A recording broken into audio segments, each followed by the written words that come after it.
ଆଉ ଗୋଟେ କଣ ଭାବନାରେ ଅଛୁ ମା? ନାଇଁ କଣ ଏତେ ଚିନ୍ତା କାହିଁକି? କଣ ଆଖି କଣ ହଉଛି ନା କଣ? ହୁଁ।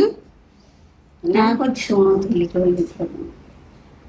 ଗୋଟେ ଢଗ କହ, ପାଠ ପଢିବା ପାଇଁ ଛୁଆଙ୍କୁ କଣ କହିବୁ? ପାଠ ପଢା ପଢନ୍ତୁ ପଶ୍ଚିନ୍ତ ବରଷି। ପାଠ ପଢରେ ପୁଅ ବାବୁ ପାଠ ନା କଣ? ପଢରେ ପୁଅ ମଧୁ, ପାଠ ପଢିଲେ ହୋଇବୁ ବାବୁ। ହୁଁ। ପାଠ ପଢିବାଟା ହଉଛି ସବୁଠୁ କଷ୍ଟକର କାମ। ସେଟା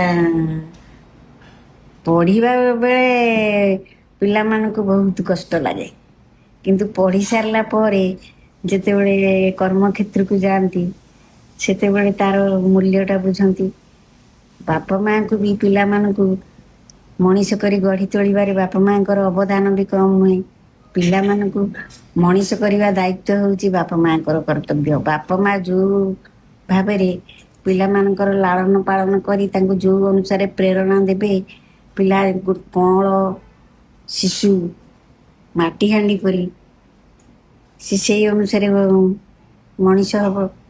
ପିଲା ମଣିଷ ହେଲେ ବାପା ମାଙ୍କର ଗର୍ବ।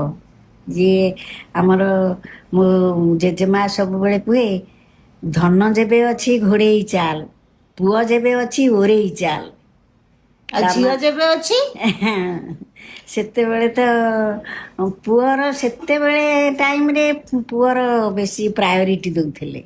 କିନ୍ତୁ ତମର ତ ତମ ଭାବୁଥିଲେ ଘରେ ତ ପ୍ରାୟୋରିଟି ଝିଅ, ମାନେ ସବୁ ଝିଅ ଜବ୍ ହୋଲ୍ଡର୍ସ। ସେତେବେଳେ ଟିକେ ସେମାନେ ଆମ ବହୁତ ବାଧାବିଘ୍ନରେ କହିଥିଲୁ, କିନ୍ତୁ ସେତେବେଳେ ସମାଜ ରକ୍ଷଣଶୀଳ ଥିଲା ତ ତେଣୁ ଝିଅ ଭାବୁଥିଲେ କଣ, ସବୁ ଝିଅ ଟିକେ ଭଲ ବର ଘର ଦେଖିକିରି ବାହା କରିଦେଲେ କାମ ଶେଷ, ଝିଅ ଭଲରେ ରହିବ।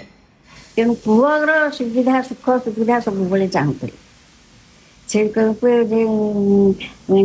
ହେଲା ଯଦି ଧନ ଅଛି ଅଛି ତାହେଲେ ସେଟା ବାହାରେ ପ୍ରକାଶ କରିବନି ଲୋକମାନଙ୍କ ଆଗରେ। ମୋର ଏତେ ଧନ ଅଛି ଗର୍ବ ଅହଙ୍କାର କରିବନି। ପୁଅ ଯଦି ଭଲ ଭାବରେ ପାଠ ସାଠ ପଢିକିରି ମଣିଷ ହେଇଛି, ତମେ କଣ କରିବ?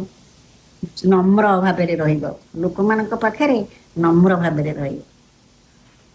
ଓକେ। ଆମ ବାପା ତ ପେଟରେ କିଛି ରଖନ୍ତିନି, ଧନ ପୁଅ ତାଙ୍କର କିଛି ତ ପେଟରେ ରହିବନି।